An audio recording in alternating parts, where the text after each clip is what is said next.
Hi అండి, నమస్తే. ఈరోజు మన కిచెన్లో రాఖీ స్పెషల్ మలాయి కాజాని చాలా సింపుల్ ఇంగ్రీడియంట్స్తో టేస్టీగా తక్కువ టైంలో ఇంట్లో ఉన్న వాటితోనే ఎలా ప్రిపేర్ చేసుకోవాలో ఈ వీడియోలో మీకు చూపిస్తాను. ఈ మలాయి కాజా జ్యూసీగా చాలా రుచిగా ఉంటుందండి. పిల్లలతో పాటు పెద్దవాళ్ళు కూడా ఇష్టంగా తింటారు. ప్రిపేర్ చేయడానికి ఎక్కువ టైం కూడా పట్టదు. ముందుగా ఈ మలాయి కాజా ప్రిపేర్ చేయడం కోసం స్టవ్ మీద అడుగు మందంగా ఉండే ఒక పాత్రను పెట్టి 1/2 లీటర్ వరకు చిక్కటి పాలు తీసుకోవాలి. ఫుల్ ఫ్యాట్ మిల్క్ తీసుకుంటే ఈ మలాయి కాజా చాలా రుచిగా ఉంటుంది. మూత పెట్టి మీడియం ఫ్లేమ్లో ముందుగా పాలని వేడి చేయాలి. ఇలా పొంగొచ్చిన తర్వాత కంటిన్యూషన్గా కలుపుకుంటూ అడుగంటకుండా కాస్త దగ్గరగా అయ్యే వరకు ఈ పాలని వేడి చేయాలి. కనీసం 15 నుంచి 20 నిమిషాల పాటు టైం పడుతుందండి. హై టు మీడియం ఫ్లేమ్లో పెట్టుకుంటూ మధ్య మధ్యలో కలుపుకుంటూ అడుగంటకుండా కంటిన్యూషన్గా ఈ ప్రాసెస్ చేయాలి. ఈ పాలల్లో వచ్చే మేకడంతా కూడా ఇలా లోపలికి స్పూన్తో చక్కగా కలుపుకుంటూ వీడియోలో చూపిస్తున్న విధంగా ఇలా దగ్గరగా అయ్యే వరకు వేడి చేయాలి. మరికొద్దిసేపు వేడి చేసాము అంటే సరిపోతుంది. ఈ మలై కాజా ప్రిపేర్ చేయడానికి ఎక్కువ ఇంగ్రీడియంట్స్ కూడా అవసరం లేదండి. ఇంట్లో ఉన్న వాటితోనే చాలా తక్కువ ఇంగ్రీడియంట్స్ ఉపయోగించి సింపుల్గా ప్రిపేర్ చేసుకోవచ్చు. రాఖీ పండగకి ఇలా ఒకసారి ట్రై చేయండి, చాలా రుచిగా కూడా ఉంటుంది. ఇక్కడ మీకు వీడియోలో చూస్తే అర్థమవుతుంది కదా, పాలన్నీ కూడా ఇలా దగ్గరగా అయ్యాయి. మరి దగ్గరగా అయ్యే వరకు అంటే గట్టిగా అయ్యే వరకు వేడి చేయొద్దు, కాస్త లూజ్గా ఉండాలి. అలా ఉంటే పిండి కలుపుకోవడానికి మనకి ఎక్స్ట్రా వాటర్ లేకుండానే పిండి చక్కగా కలుపుకోవచ్చు. కాబట్టి ఇలా కాస్త దగ్గరగా అయ్యే వరకు ఉడికించి ఇప్పుడు స్టవ్ ఆఫ్ చేసేసి పక్కన పెట్టేసేయాలి. ఈ స్టేజ్లో స్టవ్ ఆఫ్ చేసాము అంటే కొద్దిసేపటికి మరి కాస్త దగ్గరగా అవుతుంది. ఇక్కడ నేను ఈ మలై కాజాని ప్రిపేర్ చేయడం కోసం పాలని దగ్గరగా అయ్యే వరకు వేడి చేశాను కదండి. ఈ ప్రాసెస్ అంతా కూడా ఎక్కువ టైం పడుతుంది అనుకుంటే మనకి డైరెక్ట్గా బయట కోవా దొరుకుతుంది కదా, ఆ పచ్చి కోవాతోనైనా ప్రిపేర్ చేసుకోవచ్చు. స్టవ్ ఆఫ్ చేసేసి పక్కన పెట్టేశాను. నెక్స్ట్ మళ్ళీ మరొక పాత్రలోకి 1 కప్పు వరకు పంచదారను తీసుకొని మళ్ళీ సేమ్ అదే కప్పుతో 1 కప్పు వరకు నీళ్లు తీసుకొని మీడియం ఫ్లేమ్లో పెట్టి ఈ పంచదారని కరిగించాలి. పంచదార కరిగిన తర్వాత 1-2 నిమిషాలు మీడియం ఫ్లేమ్లో పెట్టి ఉడికించాలి. పాకం ఏమీ రానక్కర్లేదు. జస్ట్ మనం గులాబ్ జామున్కి ఎలా అయితే ప్రిపేర్ చేస్తామో అలా ఈ పంచదారని కరిగిస్తే సరిపోతుంది. ఇక్కడ చూడండి, కరిగించిన తర్వాత జస్ట్ 1-2 నిమిషాలు మీడియం ఫ్లేమ్లో పెట్టి ఉడికించి ఇప్పుడు స్టవ్ ఆఫ్ చేస్తున్నాను. స్టవ్ ఆఫ్ చేసిన తర్వాత మంచి ఫ్లేవర్ కోసం కొంచెం ఇలాచీ పొడిని, నెక్స్ట్ 1 చిటికెడు వరకు కుంకుమ పువ్వుని వేశాను. కుంకుమ పువ్వు ఉంటే వేయండి, లేకపోయినా పర్వాలేదు. నెక్స్ట్ కొంచెం నిమ్మరసం కూడా వేశాను. పాకం గట్టిపడకుండా ఉండడం కోసం ఇలా నిమ్మరసం వేశాను.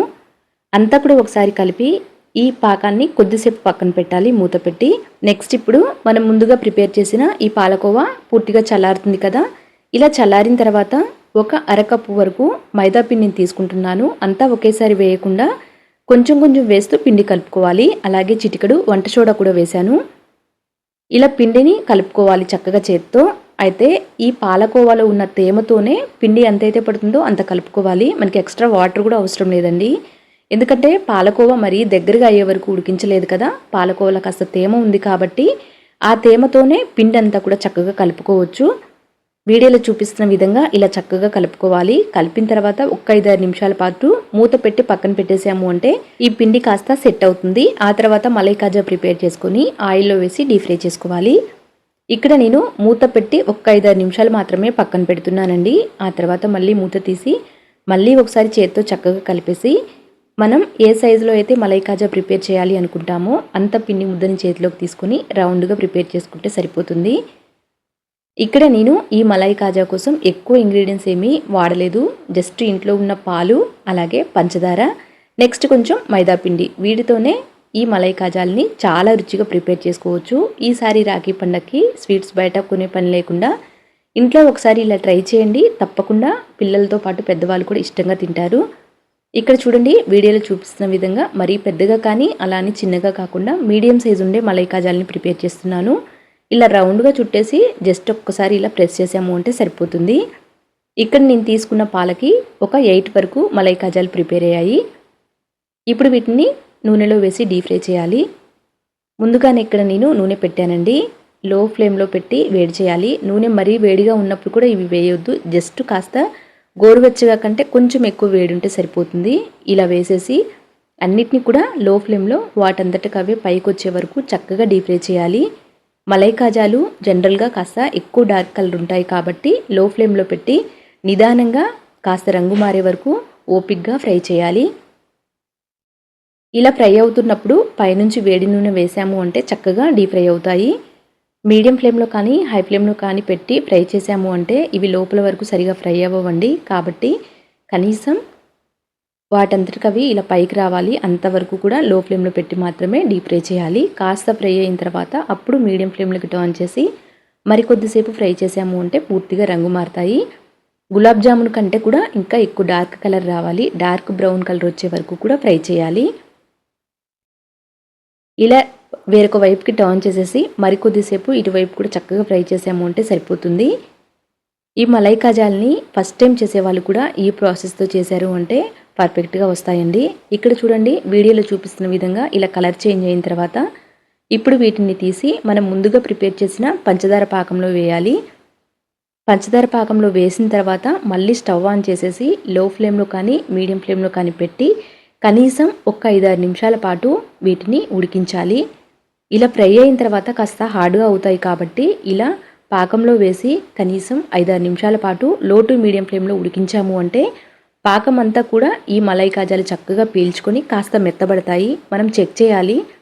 ఒక మలై కాజాని పక్కకు తీసి చేతి వేలితో ప్రెస్ చేసాము అంటే మెత్తగా అయినట్టయితే పాకం పీల్చుకున్నట్లు. అప్పుడు స్టవ్ ఆఫ్ చేసేసి కనీసం మళ్ళీ 1 గంట నుంచి 2 గంటల పాటు పక్కన పెట్టాము అంటే పాకం అంతా చక్కగా పీల్చుకొని ఈ మలై కాజాలు జ్యూసీగా చాలా రుచిగా ఉంటాయండి. ఇక్కడ చూడండి, ఇక్కడ నేను ఇప్పుడు స్టవ్ ఆఫ్ చేస్తున్నాను. స్టవ్ ఆఫ్ చేసేసి పక్కన పెట్టేస్తున్నాను.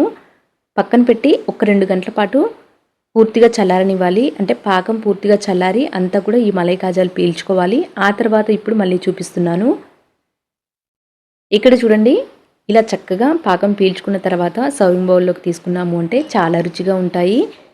కట్ చేసి చూస్తే లోపల వరకు చాలా జ్యూసీగా ఉంటాయి. పైన కూడా క్రిస్పీగా లోపల జ్యూసీగా చాలా రుచిగా ఉంటాయండి. ఈసారి మలై కాజా తినాలి అనిపిస్తే బయట కొనే పని లేకుండా ఒక్కసారి ఇలా ట్రై చేయండి. చాలా రుచిగా ఉంటుంది. ఎప్పుడైనా స్వీట్ తినాలి అనిపించినా కానీ ఇలా ట్రై చేయండి. పిల్లలు కూడా ఇష్టంగా తింటారు. చూశారు కదండి, ఎంతో ఈజీగా పర్ఫెక్ట్ మలై కాజాలు ఇంట్లోనే ప్రిపేర్ అయ్యాయి. అంతే అండి. Thank you for watching.